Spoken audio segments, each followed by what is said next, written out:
नमस्कार दोस्तों, मैं अल्पेश जोशी स्वागत एक वक्त आपके बीच में एक नया एस्ट्रोलॉजी का टॉपिक लेकर। और आज की इस वीडियो में आप लोगों से बात करूंगा 8th हाउस से हम किसी इंसान की आयु का गणना कैसे कर सकते हैं। तो हम इस वीडियो का मकसद सिर्फ यही है कि how we can calculate age, कैसे हम अपनी एज को कैलकुलेट कर सकते हैं थ्रू 8th हाउस। अब 8th हाउस तो आयु का होता है, उसके साथ आपका लग्न भी देखना, बिकॉज लग्न इज़ अ मेन की ऑफ कुंडली, मेन की फैक्टर ऑफ कुंडली। बिकॉज लगन हम खुद हैं, ठीक है। अब जब लगन ही नहीं रहेगा तो किसी चीज़ का मतलब, तो लगन का बली होना बहुत ज़रूरी है आयु के लिए। उसके बाद अष्टम से अष्टम भावत भावम लगाओगे तो थर्ड हाउस को भी देखना बहुत ज़रूरी है। 3 हाउस बहुत ही मेन देखने पड़ते हैं आयु के लिए किसी भी व्यक्ति के। अब कितना किस तरीके से मृत्यु होगी ये भी पता लगा सकते हैं। एक बेसिक फल बता रहा हूँ। जैसे अगर कहते हैं, जैसे अब फॉर एग्जांपल आपके 8th हाउस में स्कॉर्पियो में यहाँ पर साइन है, जैसे अब यहाँ पर आपका सूर्य पड़ा है, तो यहाँ पर कूर्ग ग्रह का होना कहीं ना कहीं कष्टकारी मृत्यु को शो करता है, सीधी बात है। जब आप देख लेना सूर्य जिसका अष्टम में होगा, या तो उसकी, और खासकर ऐसे डीप, जैसे डीप साइंस, जैसे इसमें वृश्चिक राशि का हो और यहाँ पर आपका सिंह का हो या फिर कर्क का हो, ठीक है, तो कहीं ना कहीं इन केसेस में व्यक्ति को हार्ट अटैक से, ठीक है, और सडनली व्यक्ति की किसी आग दुर्घटना से मौत हो जाना, ये भी आपको देखने को मिलेगा। मेरी प्रैक्टिकल रिसर्च है, सारी कुंडलियों पर लगी है, जब जाके मैंने देखा है, जब केसेस ऐसे आए थे, ठीक है। सूर्य 8th हाउस में कहीं ना व्यक्ति को आग की दुर्घटना से, या फिर सम केसेस में हार्ट अटैक से ज़्यादा मैंने केसेस देखे हैं ऐसे। या फिर आप देखना ऐसे व्यक्ति को ना कहीं मतलब एकदम जो मेन हमारी डाइजेस्टिव सिस्टम में कोई प्रॉब्लम आ जाना, या फिर आप देखना लीवर में इशू आ जाना, मैंने ऐसे व्यक्ति को देखा। बट खासकर आग की दुर्घटना और कहीं ना कहीं सड़क दुर्घटना से भी हो जाती है, कई बार जल के सड़क पे, ऐसा भी देखा है।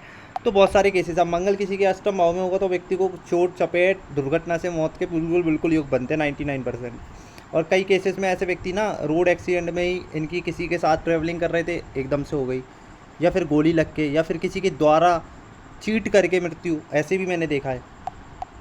और हाँ, सूर्य अगर अष्टम भाव में है और अगर आपका थर्ड हाउस में गुरु है तो ये अच्छी आयु को दर्शाता है। बट कूर्ग ग्रह अगर 8th हाउस में बैठा, लगन में भी आपके कूर्ग ग्रहों का प्रभाव है, जैसे मान के चलिए सूर्य 8th हाउस में, मंगल लगन में है, तो ये व्यक्ति की आयु पे नेगेटिव इम्पैक्ट डालेगा। अब फॉर एग्जांपल आपके लगन में जुपिटर बैठा है तो ये आपको बहुत लंबी आयु देने की ताकत रखता है। और 8th हाउस में भी आपके चंद्रमा वाले नीच का क्यों ना हो, ये आपको बहुत लॉन्जिटिविटी आयु देगा। बट 8th हाउस में चंद्रमा है ना, तो कहीं ना कहीं आपको कई बार एलर्जी जैसे हो जाती है ना, किसी को सांस नहीं ले पाते, उसके कारण डेथ हो जाना सडनली, या फिर अस्थमा के थ्रू, या फिर कई बार पानी में डूब के।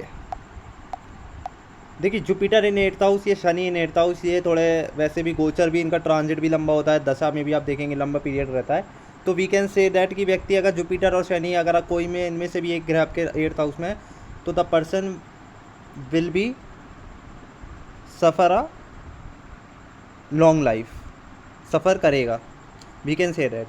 बट हाँ, राहु भी 8th हाउस में कई बार बहुत लंबी आयु देता है, व्यक्ति को बुढ़ापे तक जिंदा रखता है, ये मेरा प्रैक्टिकल ऑब्जर्वेशन है। बट राहु अगर किस प्लेनेट के साथ कंजक्ट होकर बैठ जाएगा वो भी डिपेंड करेगा, उसके ट्राइन में कौन सा ग्रह है वो भी डिपेंड करेगा।